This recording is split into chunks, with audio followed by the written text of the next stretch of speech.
मैं Vande Bharat news channel के लिए सुखराम बिश्नोई। आज हम फलोदी जिले के गाँव सोलासर में आए हैं। यहाँ सोलासर में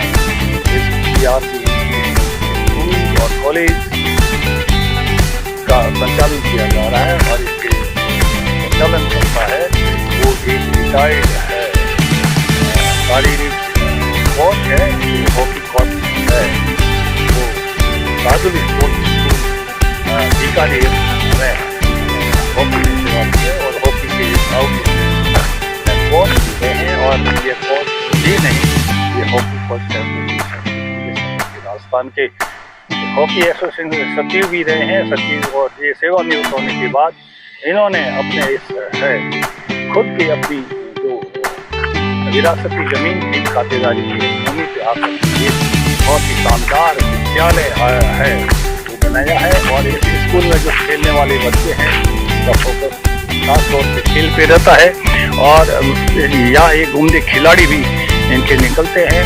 और ये कॉलेज है, ये प्रथम क्लास से लेकर के और डिग्री कॉलेज तक है विद्यालय का संचालन किया जा रहा है इस कॉलेज में।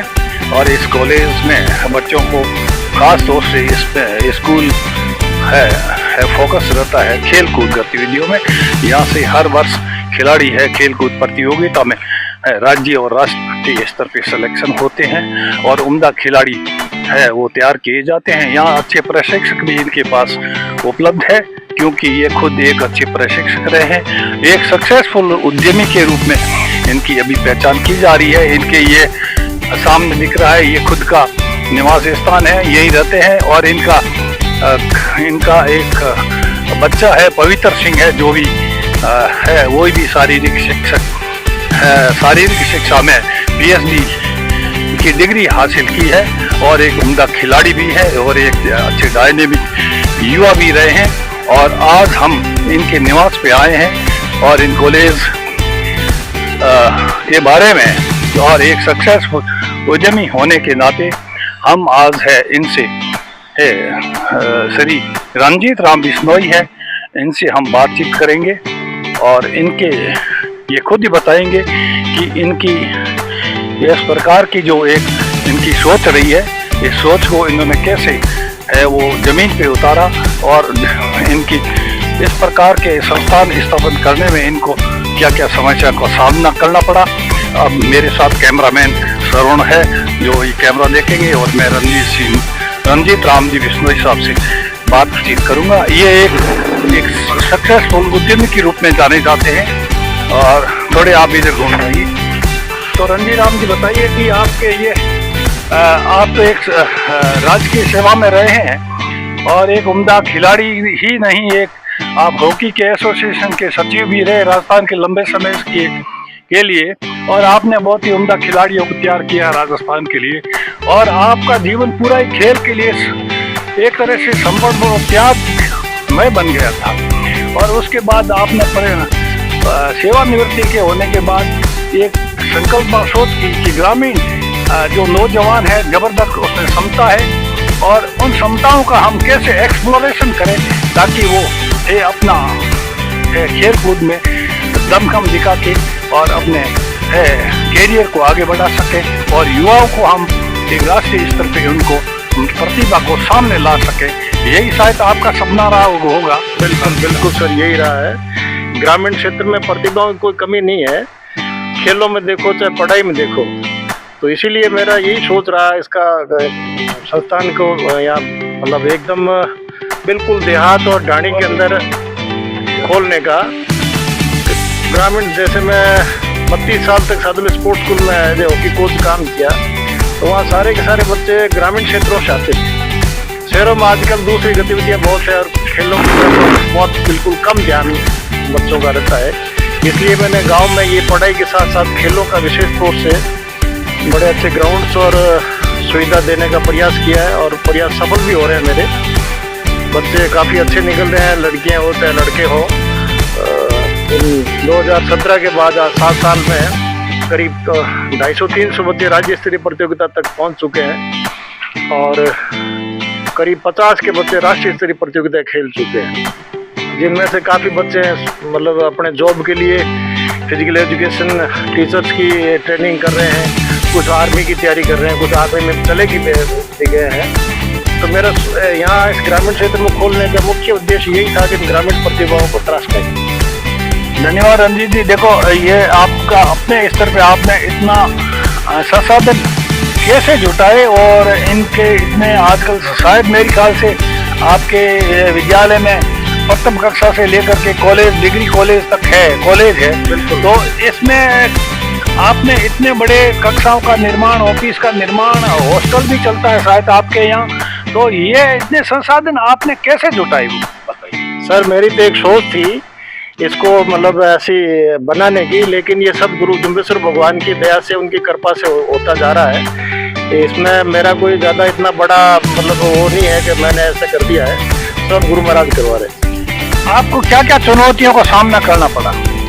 सर, चुनौतियों का तो सामना ऐसे कोई ज़्यादा कठिन चुनौती नहीं आई, लेकिन बीच के 2 साल में जो ये अपना कोरोना काल आया, कोविड आया, तो उसमें ज़रूर हम नए थे, संस्था नई थी हमारी, तो उसमें ज़रूर समस्याओं का सामना करना पड़ा और बच्चे भी काफ़ी पढ़ाई से पिछड़ गए। और अब 2 साल हुए हमको, तो 3 साल हो गए। उस कमी को, वो जो बच्चे पिछड़ गए उनके सुधारने के लिए हमको काफ़ी कठिनाइयों का सामना करना पड़ रहा है। क्योंकि बच्चे छोटी क्लास के तो वैसे ही के फर्स्ट में आया उसको सेकंड में कर दिया, सेकंड से थर्ड में कर दिया, उनके लिए हमको काफ़ी मेहनत करनी पड़ रही है। देखो, चुनौतियों से मैं आपका व्यक्तित्व और आपके साहस को और आपके जो बुलंद हौसले रहते हैं जानता हूँ। आपने कभी चुनौतियों से विचलित नहीं हुए और चुनौती को आपने हमेशा वो आसानी से पार कर लिया। तो आपको कुछ क्या यहाँ के जो जनप्रतिनिधि है या पंचायत, जिला प्रशासन से कोई सहयोग मिला है? सर, जनप्रतिनिधि से तो ऐसा कोई विशेष सहयोग नहीं रहता हमारे को। आर्थिक सहयोग तो मैं मतलब बहुत कम लाइक करता हूँ लेना, और बाकी जो आम नागरिक है, ग्रामीण लोग हैं, उनसे सहयोग रहता है। उनके बच्चे वो जब भी खेलने के लिए प्रेरित करते हैं, वो मैदानों में भेजते हैं। और बाकी जहाँ तक चुनौतियों का सवाल है, एक स्पोर्ट्समैन रहा हूँ मैं, तो स्पोर्ट्समैन के लिए चुनौतियाँ कोई खास नहीं होती। वो हमेशा मतलब उसका फर्स्ट सीखने का यही होता है कि वो अपनी चुनौतियों को अपना मतलब उसको सॉल्व आउट कर ले वो। और रंजीत राम जी, आपका बहुत ही सरल स्वभाव है, आप सबसे मिलजुल के चलते हैं और आप जिससे उम्मीद रखते हैं वो आपको सहयोग भी देते हैं। और रंजीत राम जी, अभी कितने बच्चे आपके कॉलेज और स्कूल में पढ़ रहे हैं? मेरे स्कूल में तो करीब 550 बच्चे हैं, केजी से लेके 12th तक। और कॉलेज मेरा एक बैच निकल चुका है BA करके, ये 4था वर्ष है। तो कॉलेज में लगभग 650 बच्चे हैं, तो फर्स्ट ईयर से लेके BA फाइनल तक 650 बच्चे। 650 बच्चे, जिसमें हॉस्टल में कितने आप यहाँ अकोमोडेट कर रहे हैं? हॉस्टल वैसे मैं वैसे नहीं रखता, स्पोर्ट्स के लिहाज से रखता हूँ। जो स्पोर्ट्स में तैयारी करना चाहते हैं उन बच्चों को रखता हूँ मैं। बाकी आम मतलब जो पढ़ाई के लिए वैसे नहीं रखता। जो स्पोर्ट्स की साइड तैयारी करना चाहता है पढ़ाई के साथ साथ, तो उनके लिए हॉस्टल उपलब्ध करवाता हूँ। अच्छा, इतने बच्चों के लिए आपको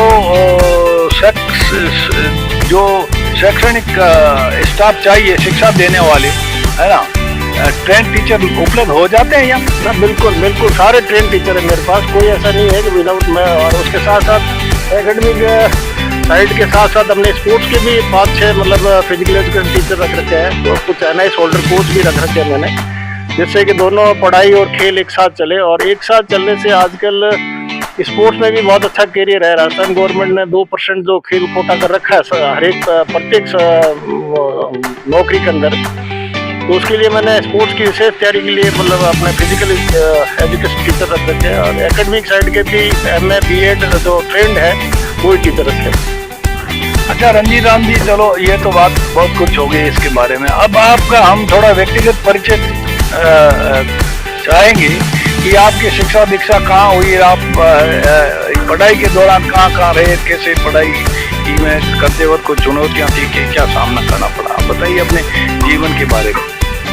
भाई, पढ़ाई मेरे प्राथमिक स्तर तक की तो मंडानी से 6 किलोमीटर दूर धौलासर गांव है, प्राथमिक विद्यालय था, वहाँ तक शिक्षा ग्रहण की। उसके पश्चात 6ठी क्लास से लेके मेरे को जोधपुर शिफ्ट कर दिया। जोधपुर में पढ़ाई की मैंने। 6ठी से 8वीं तक नागौर गेट जो किले की घाटी पे स्कूल है वहाँ से किया मैंने। और वहीं से मतलब हमारे अच्छे गुरुजन थे खेल वाले, एक पुरोहित जी थे और एक दाऊ सिंह जी, तो उन्होंने खेलों में रुचि पैदा की। और क्लास 9 से मैं न्यू गवर्नमेंट जो जोधपुर की बेस्ट स्कूल था उस समय साइंस का, तो वहाँ मैंने साइंस से 11th किया और फिर जोधपुर विश्वविद्यालय में चला गया। तो जोधपुर विश्वविद्यालय में खेलों की बहुत बढ़िया सुविधा थी, हॉकी टीम भी बहुत अच्छी थी, तो खूब हमने मतलब आनंदमय होके मतलब हॉकी के अंदर खूब मतलब हमने एंजॉय किया खेलते हुए। और वहाँ से ग्रेजुएशन किया, लॉ किया, उसके बाद मैंने diploma physical education Jodhpur physical college से किया। उसके पश्चात मैं NIS पटियाला, जहाँ से मैंने हॉकी में NIS किया और NIS करते ही मेरी 2nd ग्रेड में सर्विस लग गई। 2nd ग्रेड में मैं 1 साल 6 महीने रहा, फिर कोच मतलब प्रमोट हो गया मैं। तो उसके बाद 85 से लेके 2016 तक हॉकी कोच में सदल स्पोर्ट्स स्कूल बीकानेर रहा।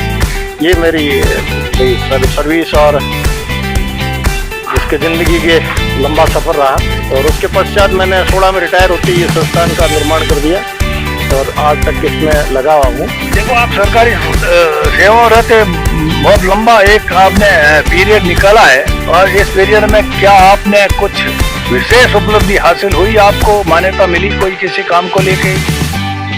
भाई खेलों की वजह से बहुत कुछ हमने प्राप्त किया। मतलब खेल हॉकी की वजह से सारी नौकरी, मान सम्मान और समाज में और राजस्थान के अंदर बाहर भी, और नेशनल लेवल पे बच्चों को भेजना, और 2-3 बार हमारी नेशनल लेवल पे 2nd प्लेस भी लगी है राजस्थान टीम की, हॉकी बॉयज़ और गर्ल्स की भी।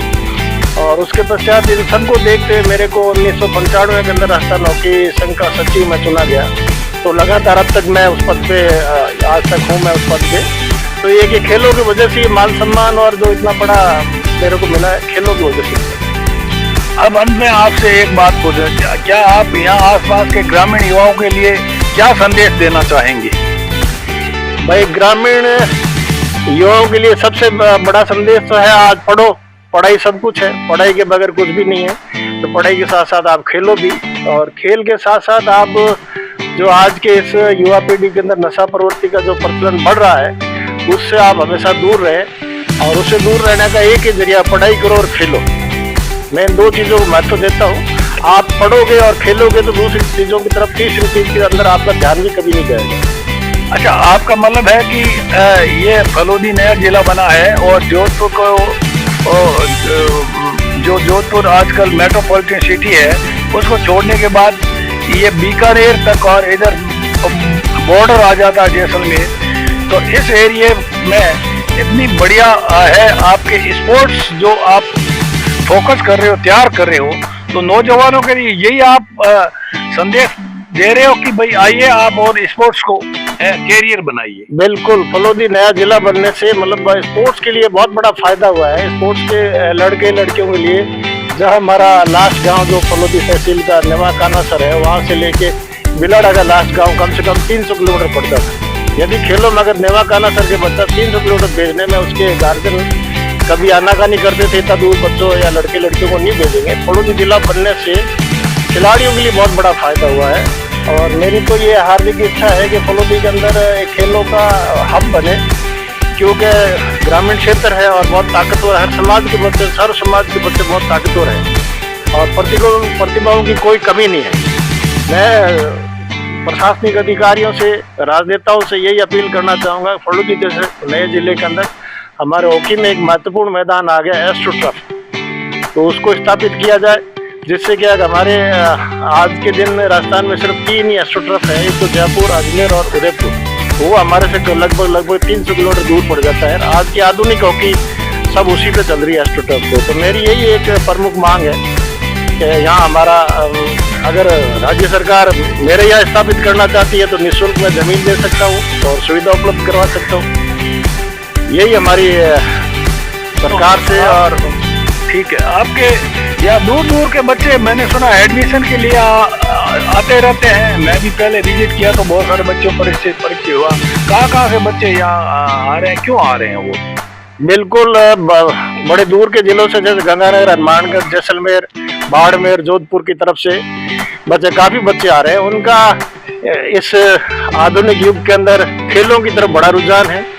खेल और पढ़ाई जिस संस्था में एक जैसी हो तो वहाँ बच्चे आना चाहते हैं। तो मेरे यहाँ ये दोनों सुविधाएं हैं। वो खेल को कैरियर मान के चल रहे हैं, हाँ, ताकि भविष्य में कैरियर मिल जाए। खेल को कैरियर मान के चलते हैं। कई बच्चों ने खेल में अपना कैरियर बनाया। यहाँ पड़ोस से मेरे 9 किलोमीटर दूर रड़का बेरा एक गांव है, वहाँ की बेनीवालों की लड़की, मईराम जी की लड़की लक्ष्मी बिश्नोई और आर के बिश्नोई की 2 लड़कियां, रश्मि और रवीना, आज के दिन 3-3 4-4 नेशनल खेल चुकी है। अभी वो उच्च कोचिंग के लिए भोपाल एकेडमी ज्वाइन कर रखी है रश्मि ने तो, और दूसरी 2 लड़कियों ने अजमेर एकेडमी जो राजस्थान गवर्नमेंट द्वारा संचालित है वहाँ ज्वाइन कर रखी है। तो वो अपना हॉकी के अंदर कैरियर बनाना चाहती है। बहुत अच्छा आगे बढ़ रही है वो तीनों लड़कियाँ। तो बच्चे आते हैं अपना स्पोर्ट्स कैरियर बनाने के लिए, प्राथमिकता दे के आते हैं। बहुत अच्छा रणजीत जी, आपके हम इस परिसर में आए विद्यालय में और आपने हमें समय दिया। मेरे साथ कैमरामैन शरण कुमार, मैं Sukhram Bishnoi, on this news channel Phalodi की।